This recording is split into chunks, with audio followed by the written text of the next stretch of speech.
Hi hello అండి. ఈరోజు ఈ వీడియోలో ఒక స్వీట్ రెసిపీ అనేది చూపిస్తున్నానండి. అదే కందగడ్డ భక్షాలండి. అంటే స్వీట్ పొటాటో చేసే భక్షాలు. మనం రెగ్యులర్గా పప్పుతో చేసుకునే భక్షాలే కాకుండా ఇలా కందగడ్డతో కూడా భక్షాలు చేసుకుంటే చాలా టేస్టీగా ఉంటాయి. పిల్లలు కూడా చాలా ఇష్టంగా తింటారండి. వెరైటీగా అలాగే కొత్తగా ఉంటుంది కాబట్టి వాళ్ళు చాలా ఇష్టపడతారు. ఒకసారి ఇవి ఎలా ప్రిపేర్ చేసుకోవాలి ఏంటి అనేది చూద్దామండి. కందగడ్డ అంటే ఏం లేదండి, స్వీట్ పొటాటో, అదే చిలకడ దుంపలు. ఇక్కడ తెలంగాణలోనే ఒక్కొక్క ఏరియాలో ఒక్కో రకంగా పిలుస్తారు పేర్లు వీటితోని. ఏంటంటే కొంత ఏరియాలో కందగడ్డ అంటారు, కొన్ని ఏరియాలో గన్సుగడ్డ, అలాగే మొరంగడ్డ అని కూడా అంటారండి. అందరికీ తెలిసే విధంగా అయితే స్వీట్ పొటాటో, అదే చిలకడ దుంపలండి. వీటిని శుభ్రంగా కడిగి, నేను ఇక్కడ 1/2 kg వరకు తీసుకున్నాను. వీటిని శుభ్రంగా కడిగి వీటిని ఈ విధంగా చిన్న చిన్న ముక్కల కింద ఒక కుక్కర్లోకి కట్ చేసి వేసుకొని ఒక గ్లాస్ వాటర్ అనేది వేసి మూత పెట్టేసి ఒక విజిల్ వచ్చేంత వరకు ఉడికించుకోవాలి. దాంట్లో కొద్దిగా సాల్ట్ వేసుకుంటే టేస్ట్ కూడా చాలా బాగుంటుంది. అవి ఉడికేంత లోపల ఇప్పుడు పిండిని అనేది కలుపుకోవాలండి. ఇక్కడ నేను 1 కప్పు వరకు గోధుమ పిండి అనేది తీసుకున్నాను. దాంట్లో కూడా కాస్తంత సాల్ట్ వేసి అంతా కలిసేలాగా ఒకసారి బాగా కలుపుకొని కొద్దిగా వాటర్ యాడ్ చేసుకుంటూ చాలా సాఫ్ట్గా కలుపుకోవాలి. కొంచెం మనం చపాతీ పిండి కాకుండా ఇంకాస్త సాఫ్ట్గా కలుపుకోవాలండి.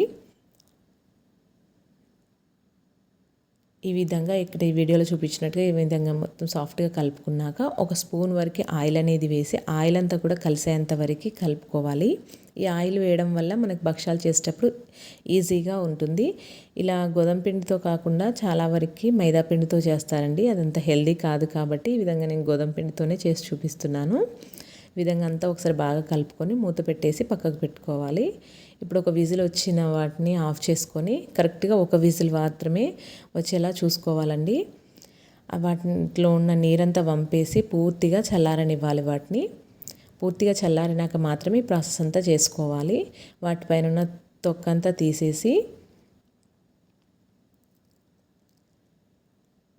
ఈ విధంగా గిన్నెలోకి ఒక 2 ముక్కలుగా వేసుకుంటూ మనం ఈ విధంగా వాటిని అందులో ఎటువంటి ఉండలనేవి లేకుండా మొత్తము స్మాష్ చేసుకోవాలి. ఉండలుగా ఉంటే మనకి భక్షాలు చుట్టుకుంటే అదేనండి బొబ్బట్లుగా చుట్టుకున్నప్పుడు మనకి సరిగా రావు అవి. సో మెత్తగా స్మాష్ చేసుకున్నాక దీంట్లోకి ఒక మిక్సీ జార్ తీసుకొని నేను 1/2 kg కందగడ్డకి 1/4 కప్పు బెల్లం అనేది తీసుకుంటున్నాను. అలాగే కొంచెం ఇలాచి పౌడర్ కూడా వేసి మనం స్మాష్ చేసుకున్న ఈ కందగడ్డ మిశ్రమాన్ని కూడా ఈ మిక్సీలో కాస్తంత వేసేసుకొని మిక్సీ పట్టుకోవాలి. మీకు ఎక్కువగా స్వీట్నెస్ అనేది అంటే మనం తీసుకున్న కందగడ్డ కూడా స్వీట్గా లేదు అని అనిపిస్తే 1 కప్పు వరకు తీసుకోవచ్చు బెల్లం అనేది. మీరు తినే తీపిని బట్టి కూడా తీసుకోవచ్చండి. నాకైతే ఇక్కడ ఈ 1/4 కప్పు అనేది పర్ఫెక్ట్గా సరిపోయింది. కందగడ్డని మెత్తగా ఉడికించుకోకూడదు అస్సలే. ఉడికించుకుంటే మనకి ఇక్కడ ఈ బెల్లము ఇది కలిపే ప్రాసెస్లో ఇంకాస్త లూజుగా అవుతుంది. 1 విజిల్కి పర్ఫెక్ట్గా సరిపోతుందండి. అప్పుడే ఈ విధంగా మనకి పిండి ముద్దలాగా తయారవుతుంది. ఇది మాత్రం చూసుకొని జాగ్రత్తగా చేసుకోవాలి. లూజ్గా అవుతే మనకి ఇలా ఉండల్లాగా రాదు. మొత్తం అంతా కలుపుకున్నాక చిన్న చిన్న ఉండలుగా అంటే చిన్న చిన్న బాల్స్ లాగా చేసి పక్కకు పెట్టుకోవాలి.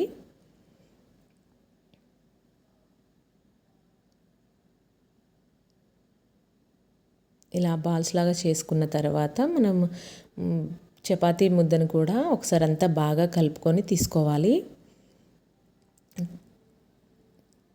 చపాతీ పిండిని కూడా ఒకసారి అంతా బాగా కలిపి చిన్న చిన్న ఉండలుగా తీసి పక్కకు పెట్టుకోవాలండి.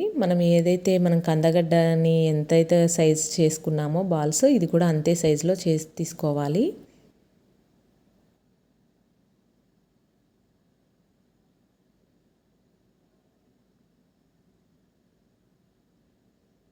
ఈ విధంగా చేసుకున్న తర్వాత ఒక కవర్ని కట్ చేసుకొని దానికంతా ఆయిల్ అనేది స్ప్రెడ్ చేయాలి.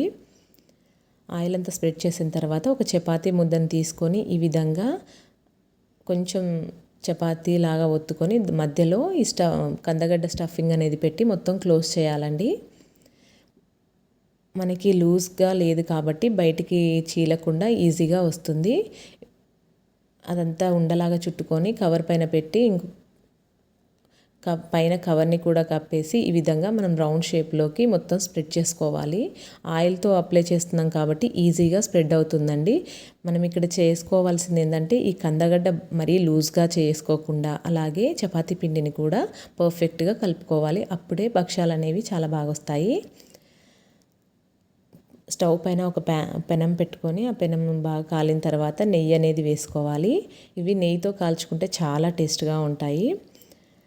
అది బాగా హీట్ ఎక్కిన తర్వాత మనం చేసుకున్న ఈ భక్షాలని వేసుకొని చుట్టూ కూడా నెయ్యి అనేది అప్లై చేసి మంచిగా రెండు వైపులా టర్న్ చేసుకుంటూ దోరగా కాల్చుకోవాలండి. సేమ్ మనము ఉగాదికి చేసుకునే శనగపప్పు భక్షాలు అదేనండి, శనగపప్పు బొబ్బట్ల లాగానే ఉంటాయి. ప్రాసెస్ అంతా అలానే ఉంటుంది. టేస్ట్ మాత్రం డిఫరెంట్గా ఉంటుంది పప్పు భక్షాలతో పోల్చుకుంటే. ఒకసారి చేసి చూడండి, తప్పకుండా నచ్చుతుంది మీకు. ఇది మనకి నెక్స్ట్ డేకి కూడా నిల్వ ఉంటాయండి, ఏమీ పాడవ్వవు. నెక్స్ట్ డేకి కూడా అంతే సాఫ్ట్గా అంతే మెత్తగా ఉంటాయి. ఇవి అస్సలు గట్టిపడవండి. ఒకసారి తప్పకుండా ట్రై చేసి పిల్లలకైతే ఇవ్వండి. ఎందుకంటే మనకి కందగడ్డ తిన్నా పిల్లలకైనా పెద్దలకైనా అందరికీ చాలా హెల్దీ కాబట్టి ఈ విధంగా చేసుకుంటే కూడా చాలా బాగుంటుంది. అంతేనండి, రెండు వైపులా ఈ విధంగా దోరగా కాల్చుకోవాలి. ఇప్పుడు స్టఫింగ్ అనేది ఇలా మనం పూర్ణాలు ప్రిపేర్ చేసుకున్నాం కదా, అదే కందగడ్డతోటి ఈ విధంగా ఉండల్ని వాటిని ఒక్కసారిగా కూడా 2-3 ఇలా స్టఫ్ చేసి పెట్టుకోవచ్చు. ఉండల కింద ఈజీగా అయిపోతుంది మనకు ప్రాసెస్ అనేది.